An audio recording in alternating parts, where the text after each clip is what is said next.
Welcome back to Simply Money. Today, we're going to be talking about a really important subject. How much do I need to retire? But what we're going to actually look at is the myth that you need $1.8 million in order to retire. A lot of people will be told this magic number is what you need to save in your nest egg in order to be able to retire. And I think that is absurd. I don't think that's the amount that everybody needs. In fact, there's some people that are going to need far more than that. And I'm not saying that to scare you. I'm saying that to be honest. There are people that are going to need way more than $1.8 million to retire and live the life that they plan on living and to pay the bills that they bring into retirement with them. But there are a lot of people, majority of people, that can retire on far less than 1.8 million. I want to debunk this myth that you need 1.8 million dollars like it's some magic number. If you reach that, then you'll be okay. If you plan on being a jet setter, traveling the world, flying first class, staying at the fanciest resorts, being on the go constantly, just having high expenditures, maybe having multiple homes, a beach home, a vacation home, these types of expenditures, it's going to require a large nest egg in order to support that kind of lifestyle. But if you want to live in retirement and maybe spend most of your time just doing things that are free, like hiking, or very inexpensive, like golfing, or maybe you just want to spend more time with your family, watching your grandkids, things like that, then you don't need as big of a nest egg. You may want to be somewhere in the middle where you do some traveling. Maybe you take a couple nice trips, some short trips here and there, some larger trips periodically throughout the year, but you have a home base, you spend most of your time there. So why is it that people think they need 1.8 million? Well, the first thing we need to do before we even ask, that's the question we get all the time. How much do I need to retire? That's not the first question you need to ask. The first question you need to ask is how much do you anticipate spending? Because if you anticipate spending $250,000 a year, you're going to need a very large nest egg. But if you're going to plan on spending what the median retirement income expenditure of about $60,000 a year is, then you may not need as big of a nest egg. Today, we're going to be a little bit more relaxed. I brought my drink with me today. It's a tequila type of day.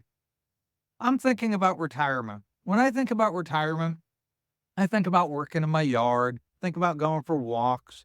I think about taking some trips, maybe a couple nice trips a year, maybe some short trips like the weekends, but you do it in the off days, Monday, Tuesday, Wednesday, when it's cheaper and less crowded.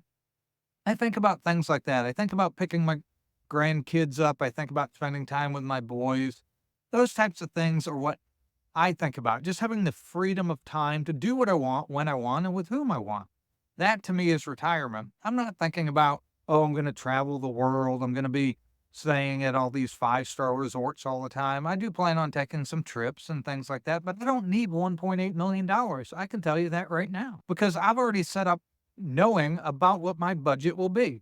Yeah, there's going to be some unexpected things. There may be some things I overestimate, and there may be some things I underestimate. So I build in some cushions. I build in cushions by not anticipating as high of a return as I should probably get.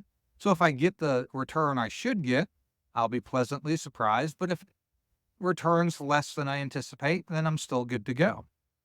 So the first thing you need to do, and let me pause here. If you're young, if you're 20, 30, even 40 years old, maybe you don't have to quite work out your budget yet, but you need to be thinking about when you do want to retire, you do want to be financially independent, what is it you want to be doing? We think a lot about money. Money isn't the only thing to plan for retirement. You have to plan on your activities. What's your life going to be like? So have a plan on what you want to do. It doesn't have to be set in stone. But when we think about money, let's get back to the money. How much do I really need? You could ask most people, could you retire on $1.8 million? I think a lot of people would say, heck yeah, I could retire really nice on $1.8 million. And then you have a lot of people that have no idea. If you're in your 50s or you're in your late 40s and planning on retiring early in your 50s, you need to start making a budget. Start figuring out what you expect to spend while retired. Consider you're not going to have the same tax burden. Consider you're not going to have the same commuting, need the same clothes that you need for work, food that you buy for work. There's a lot of things you can save money on. You may spend more on healthcare, you may spend less if you retire before 65. But the first thing you need to do is have a grasp on that. So for you younger people who aren't even ready to start thinking about how much do I need to spend when I'm retired, do this. This is the number one thing that you need to do. Start reducing your expenses. See, if I go into retirement and I have a $1,500 mortgage payment and I have a $500 car payment and a $400 second car payment, there's $2,400 right there. That's $30,000 a year that I need just for that. If I have other debts, credit card debts, personal loans, HELOC, anything like that, you're just adding on to your expenses. That's not counting what you need for your food, your other living expenses, and then the fun things you do want to do, the travel, the activities, golfing, whatever it is you enjoy. You have to add that all into those expenses. If you're younger, you should start planning. Part of your retirement planning now should be getting out of debt and removing as much of the burden and expenses. So when you are retired, imagine your life right now, what you spend. If you don't know what you spend, watch some of the videos on how to budget and why a budget's important. I'm not going to get into that today. I harp on that a lot. Budgeting is important. But if you don't know how much you spend, you need to know. Think about how much you're spending now and think about the things you could not have in retirement. Let's pretend you have a mortgage, you have car payments, you have credit card debts, any kind of debts that you have. Think about right now, with the income you have, what you could do if you didn't have any of those. Think about your month. Think about your cash flow for the month. If you didn't have to send off that mortgage payment, if you didn't have to send off those car payments, if you didn't have to send off those credit card payments, think about all the extra cash flow you would have, or how much less you would have to make in order to live the same life you're still living. See, once you get your house paid off, once you get your cars paid off, once you get all your debt paid off, your expenditures are really minimal. Then you can add in the things you want to do. Then you can add in the fun things. Then you can add in the travel and those extra things to build it up. Perhaps you need $40,000 to live. I'm just throwing out numbers. I don't know where you're at, and this is why it's unique to you.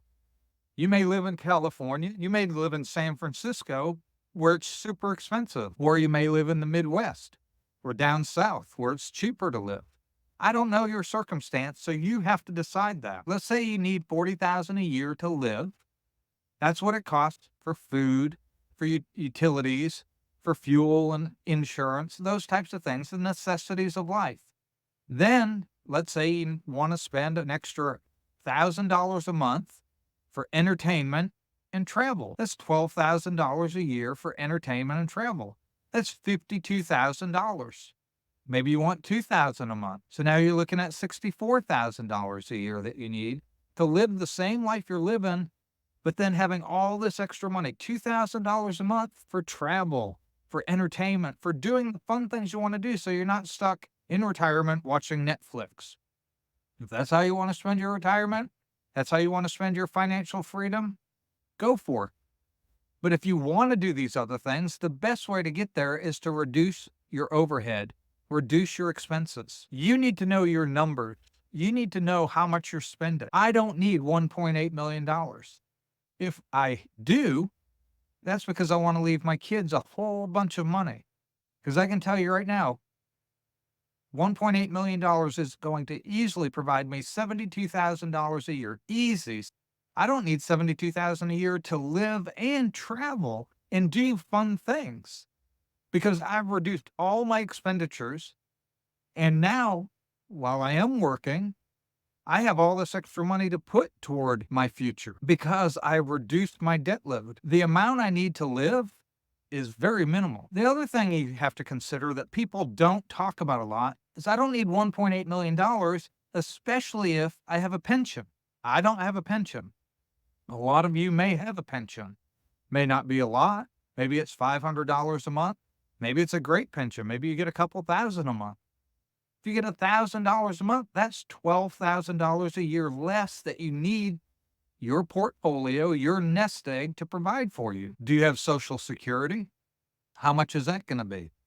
Go to ssn.gov, open up an account, and learn what your anticipated Social Security would be at 62, 65, 67, 70. So you can kind of plan, how much will I get from Social Security? The average that people get changes, depends who's reporting it, depends on the year. It goes anywhere from $1,500 to $1,900 is a month is what the average person gets on Social Security. Depends if you have a spouse that has earned their own or if they're going to get spousal support, which would be half of the amount of the higher earning spouse if they didn't have their own earnings, if maybe they were a stay-at-home spouse or they had a very low paying job for whatever reason. And so maybe the higher earner gets a bigger amount, and then you as a spouse can get half the amount that they get. It doesn't reduce theirs. It just is based on what they made. You get as spousal support. So let's just say you have a $1,500 and then your spouse is getting half of that. So $750, that's $2,250 a month. If you need $6,000 a month to live on, which is $72,000 a year, you don't need your nest egg to provide $6,000 a month. You can subtract that $2,250, and then your nest egg only has to make up the remainder, the $3,750. $3,750 is a far cry from $6,000 a month that you need to pull out of your nest egg. So these are all things you as an individual need to know, need to look into, and need to be planning about. I know people who have a $3,000 a month Social Security, and their spouse has a $2,000. That's $5,000 a month. That's $60,000 a year just in Social Security. They want to live on $100,000 a year. They only need to come up with $40,000 a year of income from their nest egg. And that's living on $100,000 a year. Best plan: get out of debt, know your number, and then start shooting for it. But don't let the $1.8 million scare you, because what it does is it ends up getting people to stop saving altogether, thinking, I'll never reach that. And they don't even try. Let's just say you end up with 500,000. When you go to retire, you didn't meet the 1.8 million that you thought you needed, but you have 500,000. Well, guess what? 500,000 is way better than nothing. Start saving, especially if you're young. Please hear me. You younger folks that are in your 20s and 30s, start putting a small amount back. The compound magic of time is so incredible. Don't look back when you're my age, looking back saying, oh, I wish I had only put $50 a month or $100 a month. Look how much I would have now. The amazing part of compound interest is watching it with time. And the more time you get, the better it becomes. It is more powerful. Think about it. Your money doubles on average about every 7 to 10 years if it's invested well. Let's just say 10 years to be conservative. Let's say you reach $100,000 of investments by the time you're 35. And that's not counting adding. Hopefully you'll continue to add. You'll continue to increase. As you move up in your career, maybe you change jobs, you increase your income, you reduce your expenses as you get older. Maybe you get things paid off, your house gets paid off, you have even more money to contribute. But we're going just no money contributed after you reach 100,000. At 35, well, guess what? At 45, you have 200,000. At 55, you have 400,000. And at 65, you have 800,000. And that's with no further contributions after you reach that 100,000. That 100,000 is a huge key. I did a video on that. You can check out the link in the description. But the important thing is to remember to be consistent, start early and get at it. And don't let the news and the financial advisors and the people saying, oh, you need this much, you'll never retire, hinder you from starting. I'll tell you this much. Financial advisors, many of them, not all of them, those financial advisors out there that watch this, don't start throwing stones at me, but there are financial advisors out there that don't want you to retire. They don't want you starting to pull money out. Why? Because they make money off of your money. That's those fees that you're not looking at. Did a video on that. Check out our page. The hidden cost of financial advisors. They're eating away at your retirement. They make a killing. Financial advisors love big portfolios of people who are scared to retire, and that just sits there because they are drawing residual income off of you year after year. They're buying their vacation homes off of your fees. 1.8 million, maybe it's your goal. Maybe it's what you need. Maybe you need 1 million. Maybe you need 500,000. I follow a guy like him. His name's Dwayne. How I retired on 500K. He gives an update all the time. Hey, the guy lives very frugally, but he's showing how he retired on 500,000. He hasn't even started taking Social Security yet because he retired before him. You can do it. Make a plan. Don't let years waste because you're scared. Not saying jump into it frivolously, but make a plan. I appreciate you joining me. I hope these videos help encourage you, help you understand that there's more out there than what meets the eye and what maybe you Google or even the YouTube videos that push fear. One of the least favorite people I like listening to, I'm sorry, I'm not trying to knock anyone, but Susie Orman is ridiculous. She talks about you need $5 million.